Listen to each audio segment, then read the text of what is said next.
Fala galera! Sejam bem-vindos ao primeiro episódio da primeira temporada do podcast Forró no Centro.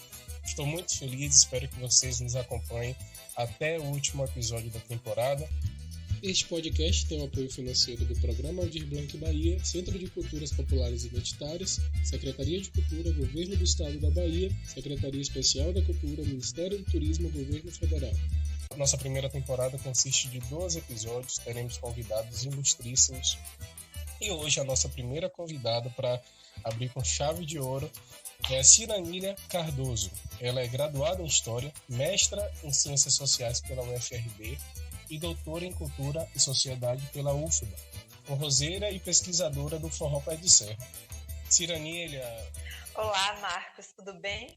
Inicialmente quero te agradecer um convite e dar um salve para a galera forrozeira que está nos ouvindo. Estamos com saudades do forró, então vamos falar de forró. Maravilha. Primeiro queria te parabenizar recentemente pela sua tese, pela sua dissertação, pelo seu doutorado.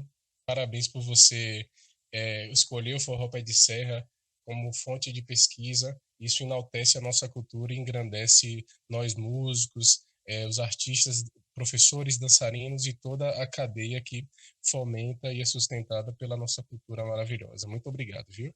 Imagina que seja um incentivo para que outras pessoas estejam pesquisando também, né?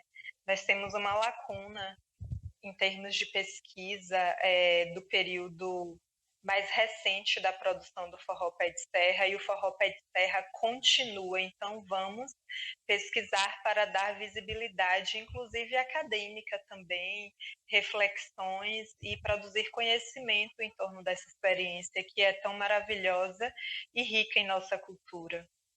Queria que você falasse um pouquinho para a gente sobre as duas teses da nomenclatura forró. Conta um pouquinho para a gente desse início das nomenclaturas, dessa diferença dessas duas teses iniciais.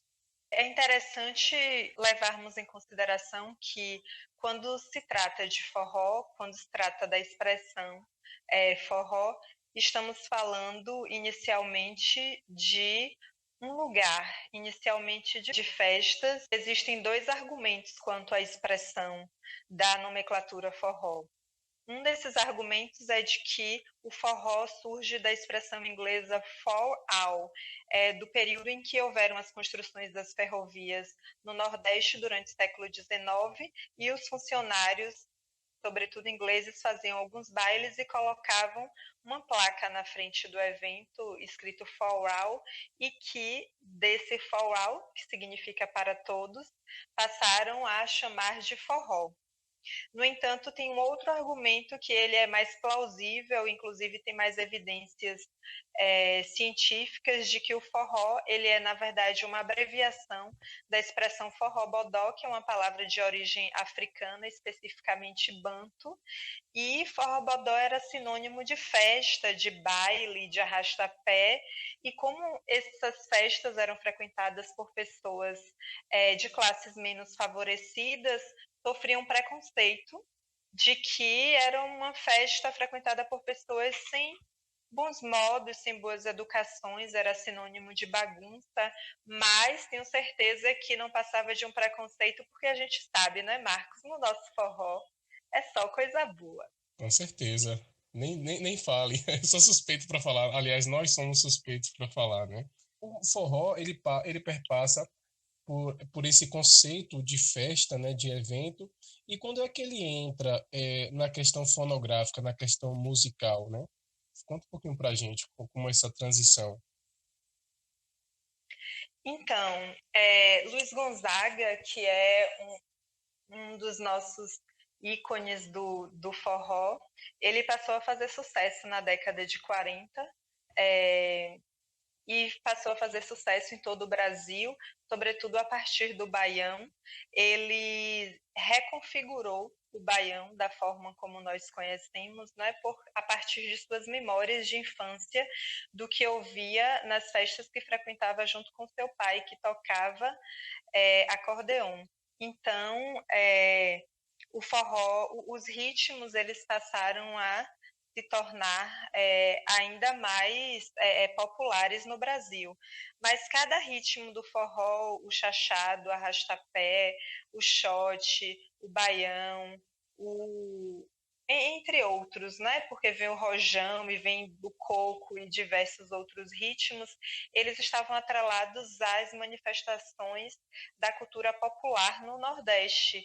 E Luiz Gonzaga e seus contemporâneos, eles estiveram popularizando, urbanizando e reconfigurando esses ritmos e passaram a ser conhecidos a partir desses ritmos através dos trabalhos desses artistas. Ritmos estes que serão todos envolvidos sob o selo forró. Então, o forró passa a ser considerado um gênero musical composto por diversos ritmos, o xote, o chachado, o baião, enfim.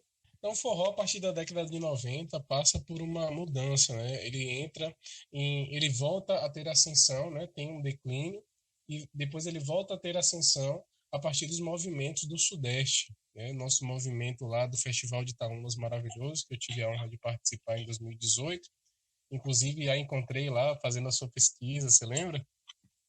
Sim, sim. Aproveitando aqui mais uma vez para te parabenizar por essa representatividade, né, em que você ganhou algumas premiações, e isso é muito importante. A Bahia tem uma representatividade também importante, inclusive no Forró do Sudeste. Somos partes desse movimento, né? Então, o forró ele vai passar por altos e baixos desde o período do sucesso com Luiz Gonzaga. Então, o forró faz sucesso na década de 40, de 50. Na década de 60 tem uma diminuição desse sucesso, sobretudo em função da bossa nova e da jovem guarda. Na década de 70 tem uma retomada do sucesso do forró com alguns artistas nordestinos que transitavam entre o forró e a MPB, Elba, Alceu, Zé Ramalho, entre outros. E na década de 80 tem novamente uma diminuição desse sucesso, inclusive a década em que nós tivemos algumas perdas, né? O falecimento de Luiz Gonzaga, de Jackson do Pandeiro e de tantos outros. E na década de 90 o forró vai ressurgir em diferentes contextos. No Nordeste vai haver um investimento do empresário Emanuel Gurgel com forró eletrônico, então eles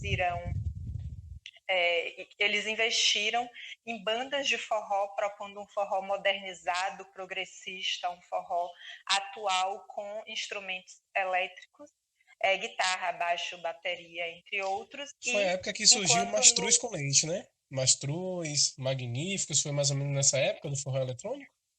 Sim, Mastruz com Leite foi a primeira banda de forró eletrônico, a primeira banda, assim, a fazer sucesso, né, a ter uma repercussão de sucesso nacional.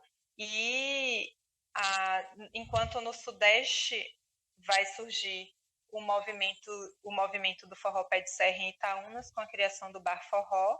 Eles irão criar o FinFit, que é o Festival de Forró de Itaúnas, inspirados nesse evento com a programação exclusiva de forró.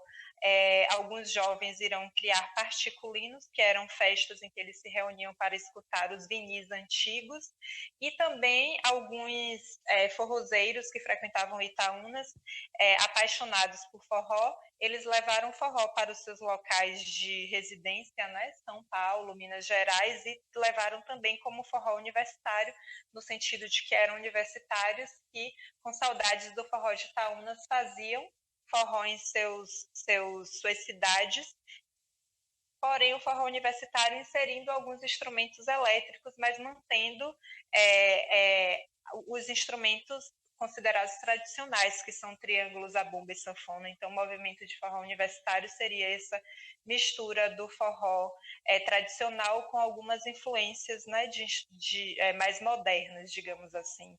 E, paralelo a isso, o movimento de forró pé de serra tradicional, baseado no triângulo, zabumba, sanfona e alguns outros instrumentos, também de perfil tradicional, continuou seguindo em Itaúnas.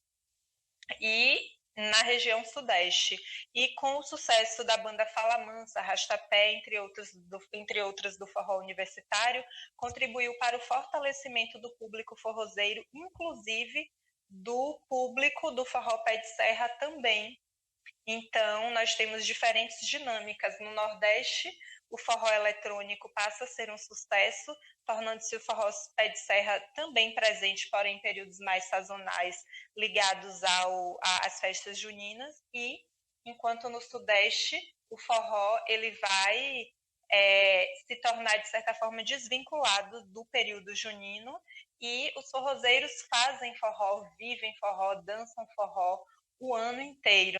Como é que você vê esse cenário hoje, né? Porque hoje o forró do Sudeste, como você falou, as pessoas vivem intensamente durante todo o ano. Só que Luiz Gonzaga, ele é nordestino, né?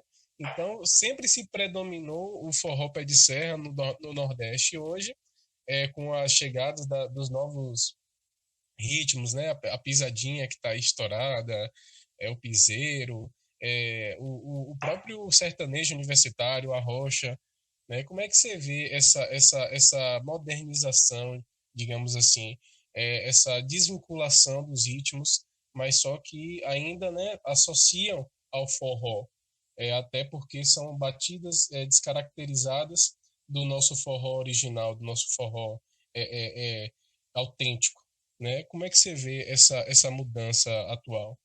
A música é um fenômeno da cultura que está sujeito a diferentes dinâmicas. E as coletividades, né, as pessoas, elas estão sempre criando modas, recriando ritmos, fazendo música. E algumas músicas vão agradar algumas pessoas, outras não vão agradar, mas essa diversidade de ritmos que tem surgido, ela está relacionada à própria dinâmica da cultura. E assim surgiram tantos ritmos, né? Por exemplo, aqui na Bahia, o arrocha é um fenômeno relativamente novo, e tantos outros ritmos que passam por variações. É da dinâmica da cultura mesmo, independente de termos um apreço muito grande pelo que é considerado tradicional. Inclusive, eu trago uma curiosidade para vocês que nem sempre se pensa, né? Luiz Gonzaga é nordestino. Luiz Gonzaga configurou o forró, o baião, o chachado, o xote, a partir das memórias das festas que ele frequentava no Nordeste, sobretudo em maior parte da sua infância. No entanto, ele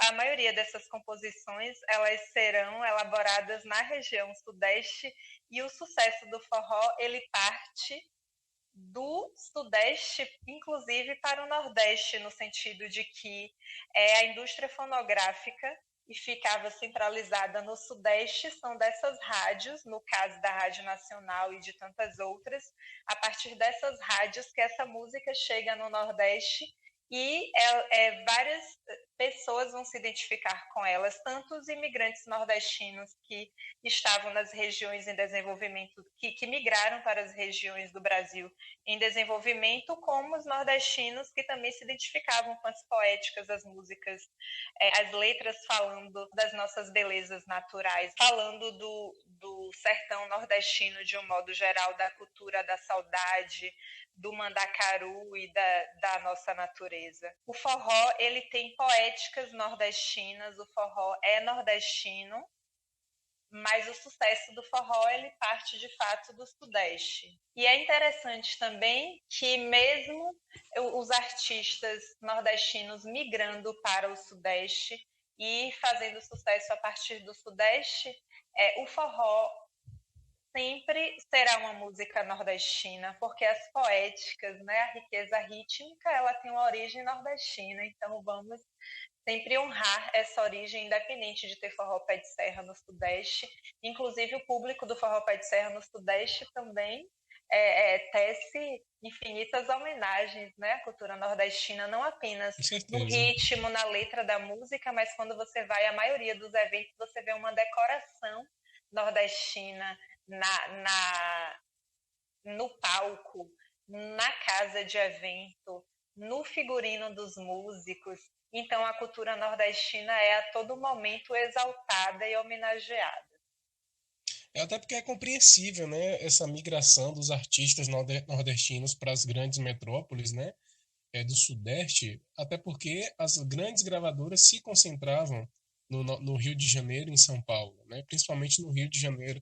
Então, a maioria dos artistas nordestinos de forró vinham para o Rio de Janeiro, para as grandes gravadoras, para poder produzir as suas obras, né, que até hoje nós consumimos. Existem vários eventos, né, que fomentam a nossa cultura. Um deles é o Rootstock, que você cita na sua tese, e o Nata Forrozeira. Conta um pouquinho para a gente da sua pesquisa, da sua visão com relação a esses eventos. Podemos considerar o movimento Roots de Forró Pé de Serra o movimento de uma nova geração de forrozeiros e forrozeiras que buscam valorizar as referências tradicionais do forró Pé de Serra. Esse movimento surge em Itaúnas com a criação do Bar Forró e o Fenfite, e em seguida surge o Rootstock, que foi um dos primeiros eventos, uma programação exclusiva, ininterrupta de forró Pé de Serra também. E o Rootstock influenciou diversos outros eventos, inclusive em termos de nomenclatura, né? Eles utilizaram o root, que significa raiz, para tratar de um forró tradicional. E aí as pessoas questionam muito, mas por que o termo roots para falar de um forró que é nordestino? Devemos lembrar que nós estamos falando de uma nova geração, e essa nova geração ela é amplamente influenciada pela globalização, tanto que não apenas a nomenclatura é roots, mas como os formatos dos eventos são extremamente modernos. Se você observar um evento roots, né, um evento em que uma grande quantidade de jovens praticamente se confinam em um sítio, acampam, onde estarão acampados, alojados, enfim, hospedados nas estruturas possíveis, e estarão imersos em imersão em uma programação ininterrupta de forró pé de serra, tanto com trios de forró tradicional e DJs também que tocam desde os vinis mais antigos até as produções de forró pé de serra mais atuais. Então, é muito semelhante aos eventos da música eletrônica. Então, é um formato de evento atual.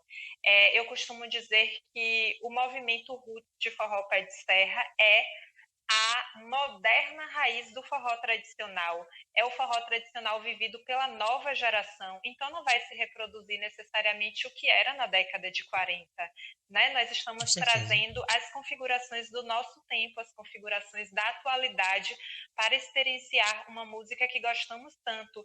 E são esses elementos da modernidade que vão contribuir para que nós possamos estar tendo contato com música que não teríamos acesso, por exemplo. Tem vinis que são muito antigos, que tiveram poucas tiragens e que alguns DJs colecionadores, que inclusive são integrantes extremamente importantes também para o movimento, não só os compositores que fazem o forró pé de serra atual, como também os DJs, colecionadores, pesquisadores que permitem que uma nova geração, uma pessoa de 20 anos, possa escutar álbuns da década de 60, 70, que já não passa mais nas rádios e que a pessoa não teria acesso. Então, como diria o DJ Chita, o movimento roots de forró pé de serra tem nos DJs os guardiões da memória musical forrozeira, né? E nós, claro que estamos ouvindo, valorizando, cultivando, preservando. Inclusive os trios de forró que estão regravando essas músicas também estão contribuindo para essa preservação. Nós, enquanto movimento de forró pé de serra, nós fazemos digamos assim, uma preservação em movimento. E isso não seria possível se não fossem os recursos da modernidade, da tecnologia, porque você pode acessar, por exemplo, o site Forró em Vinil e você tem acesso a uma infinidade, né? O maior arquivo de forró pé de serra que nós temos disponíveis. Infelizmente, a mídia ainda não nos dá, não está nos dando, né, o espaço que nós precisamos para fortalecer ainda mais a cultura forrozeira e também da cultura forrozeira tradicional. Então, nós utilizamos das redes sociais para essa comunicação, para frequentar os eventos, para a divulgação dos eventos, dos trios, das músicas. Então, isso é muito importante pensar que é roots, porque não é a raiz. A raiz foram Luiz Gonzaga, Jackson do Pandeiro, Marinês, Sivuca, Dominguinhos, Anastácia e tantos outros. Nós somos o moderno, e o moderno é globalizado, o moderno tem essa influência, né? Essa influência que também está presente da nomenclatura, então o termo roots ele é simbólico. E interessante que há uma certa implicância de muitas pessoas com o termo roots e é completamente compreensível, porque, por exemplo, em termos de dança, né, o forró, a experiência do forró em termos de dança, ela a partindo de Itaúnas, ela tem a influência das memórias corporais dos nativos, né, do Ticumbi, das manifestações populares da região ali do Espírito Santo, do litoral. Então, eles vão contribuir com suas memórias corporais, fazendo surgir o estilo Itaúnas de dança. A partir desse estilo Itaúnas, vai haver uma variação das pessoas que, de certa forma, se referenciaram nesse estilo, que é o estilo roots de dança, né? Que tem uma referência no estilo Itaúnas de dança. É muito bacana as bandas atuais, né, de forró pé de serra, eles tanto regravam as obras antigas dos grandes artistas, como inovam, né, com compositores maravilhosos como Léo Braga, que eu tive a honra de compor uma música junto com ele, a música que eu participei do Festival de Itaúnas. Então é muito bacana, as coisas vão se renovando, né? Então, como você falou, não tem como a gente fazer o mesmo forró com as mesmas características de 50, 40 anos atrás. Então, é muito bacana essa compreensão, é importante essa compreensão da galera que vive o nosso forró hoje em dia. Então, galera, ficamos por aqui. Este podcast tem o apoio financeiro do Programa Aldir Blanc Bahia, Centro de Culturas Populares Identitárias, Secretaria de Cultura, Governo do Estado da Bahia, Secretaria Especial da Cultura, Ministério do Turismo, Governo Federal. Cirão, eu queria te agradecer muito por ter aceitado o convite da gente. Muito obrigado e parabéns novamente pela sua pesquisa, pelo seu empenho para o nosso forró pé de serra. Eu é que agradeço e quero te parabenizar pela iniciativa de estar elaborando esse podcast. Com certeza a galera vai acompanhar e é muito importante que estejamos promovendo diversas iniciativas, né, de valorização do forró. Muito obrigada. Com certeza. Valeu, galera. Até a próxima. Fiquem ligadinhos porque vai ter muita novidade bacana, muitos convidados maravilhosos. Fiquem com Deus, se cuidem. Abraços. Fui.